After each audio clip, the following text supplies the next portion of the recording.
appreciate first, Maine played extremely hard. I thought our guys played really, really hard and physical. For the second week in a row, I think we played really physical football, which is good. And the guys just kept playing and kept fighting. And, of course, we shot ourselves in the foot a few times. We should definitely have got in the end zone at least 3 other times, and we didn't. So that really made the game really, really, really tight. But I thought overall, just the fight in the team. And we had more big plays on offense tonight, which was good. We just got to get in the end zone, which we definitely get that accomplished. So I thought the defense played valiantly and really did some excellent things at different times. And looked like number 10 and number 10 on offense and 10 on defense. They were everywhere. So the 10s, come watch the 10s. So they played really well. Coach, late in the fourth quarter, midway through, you had a 4th and goal. You went for it there. What happened with the center?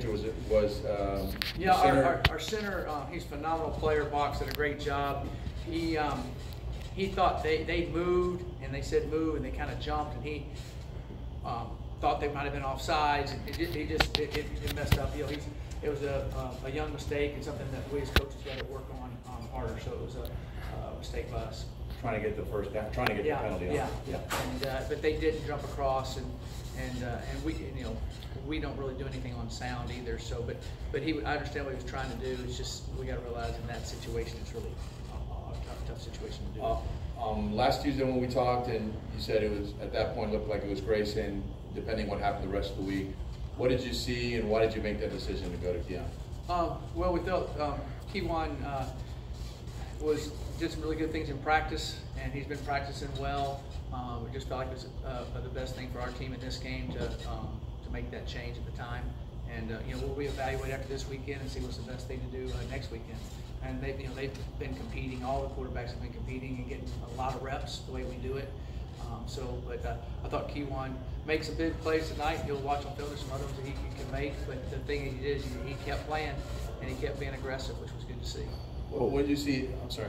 What did you see in the connection with him and you said number 10 and Chris? Yeah, Chris was really running well tonight, and we were able to get him the ball. And first off, we started out with some short ones, and then I think they kind of faded the corner into the guy had jumped one before, and I think Keon thought he was going to jump it again, so he called a hitch and go on him, and that was a call by Keon that he saw. It was I think that was a phenomenal play in the game, and then the throw out of the end zone, the guy was there. I don't know why the guy was so tight. He just launched it up, and Chris ran underneath it. And we rep those things in practice all the time, and you got to be able to do that. And we'll keep getting better as we go. So I thought we made good improvement. We just need to get in the end zone a couple more times, which we will. We saw it in lots. Like Deverick had the interception today. He has 11 total tackles. Just what have you seen from him? Deverick, since the first day I met Deverick, he always had a smile and an unbelievable attitude. I teased him in the spring a little bit. The first spring, I said, "You don't tackle really well," and so he said, "Okay." And so he went and worked at it, and he would work at it on his own. He does things out by himself, working on it on air, which you can do. I mean, and because he's tough, and so now he's become a really good tackler. So he's a young man that's extremely coachable. And he's a great leader. He's extremely tough mentally and physically, and pound for pound, he's definitely the toughest guy on our football team. What all he does and how he does it mentally and physically, he's played really, really well. I would say that he is a excellent, understanding of safety. He really sees the game. You have quarterbacks that see the game, you have point guards that can see the game, safeties have to see the game, and he can see the game. And that's such a critical factor for a guy playing that, like a Mike linebacker, like a tailback needs to be able to see the run. Those type of guys. I know they all have to see, but y'all know what I mean. They can just feel it, see it, and understand. It's hard to explain. He's really good at that.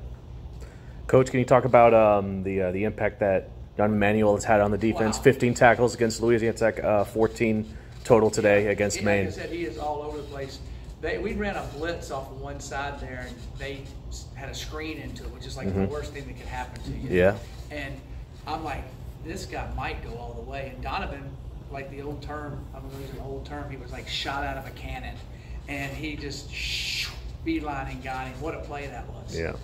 That was a huge play, and he made play after play like that. And when we blitzed him one time on the quarterback on a big 4th down play before the last stop, he came blitzing through the middle, and the guy couldn't get it off, and he hit him right as he was throwing it. It was a great play. So Donovan's another one that's just a great leader, extremely tough, extremely physical, and he's lost about 12 pounds from last year. So I told him, you wouldn't. Last year in this game, he couldn't have made that play. Mm-hmm. Now he can, and he's got a chance to have a career past here with the way he's playing now. There's no doubt about it.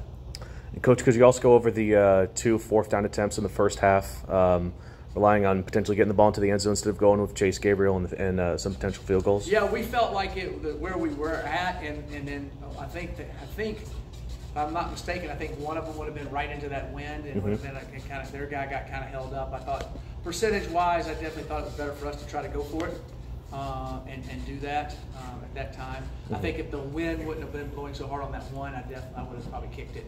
But I felt with the situation we were at that was the best one to try to go for it. And we're going to need to do that. We're going to have to make some of those too, because when we got to start scoring more points, we know that, and there's games we're going to have to score 35, 40 points to win the game. I don't want to say that, but that's the way this college football is now. So you got to kind of do that. So we need to be able to make some of those 4th downs. And we practice that hard, and we have ideas, and we'll get better at it. But we do believe Chase can make a legitimate good field goal. But that one was pretty stiff there, especially in the first half. Coach, going back to that hit and go, so you're saying that was you had a call and your freshman audible into something else? Yes, you'll have to ask him exactly what happened. Exactly what happened. I go, I thought we called touchdown. I said, that was good. That's good. How unusual is that for a true freshman first game to do something like that and have it work out the way it did too? Extremely unusual. That's why he's lights out. So it's extremely unusual. But he's done that all his life. So now, and if he messed it up, then he knows it. And he's not going to be all upset about it. He's okay. I'll go. Let's go again. So that's what you see out of him. You see resiliency. Without, okay, we screwed up and missed the throw. Okay, here we go. So that's something that's, I think, invaluable for a quarterback. You can just have resiliency. And you've seen him when you guys scouted him in high school, but what was his demeanor like on the sidelines during, his first college test? Just like he always is, just into it. And at Louisiana Tech, he had a great, unbelievable demeanor, into it on the sidelines, excited about everything, involved. That's just who he is. So I thought that tonight he stayed into it, and he'll say that he'll say, I should have made a couple other throws, but he didn't. He came back and made throws. So it was good.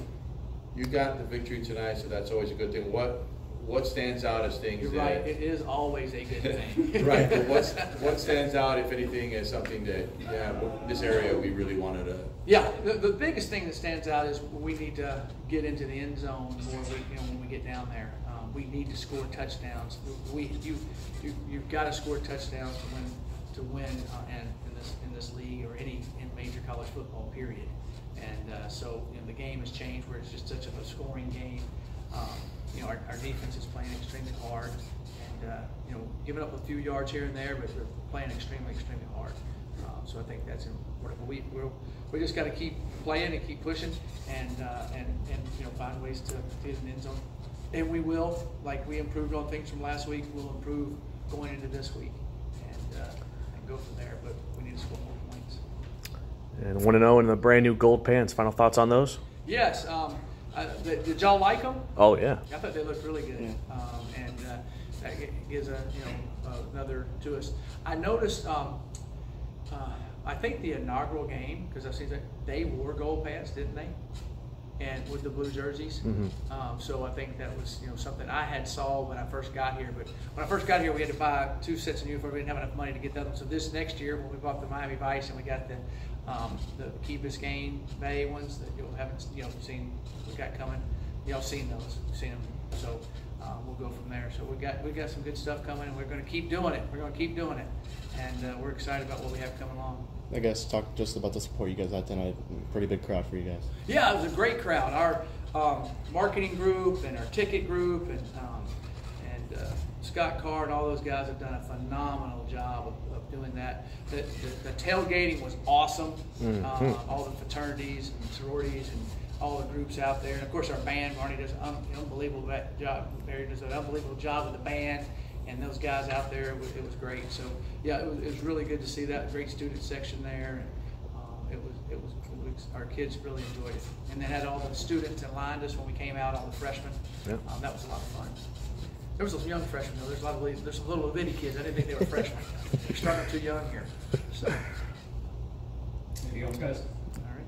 Thank you, Coach. All right. Thank you. Thanks, Coach. Thank you, Coach. Merry Christmas.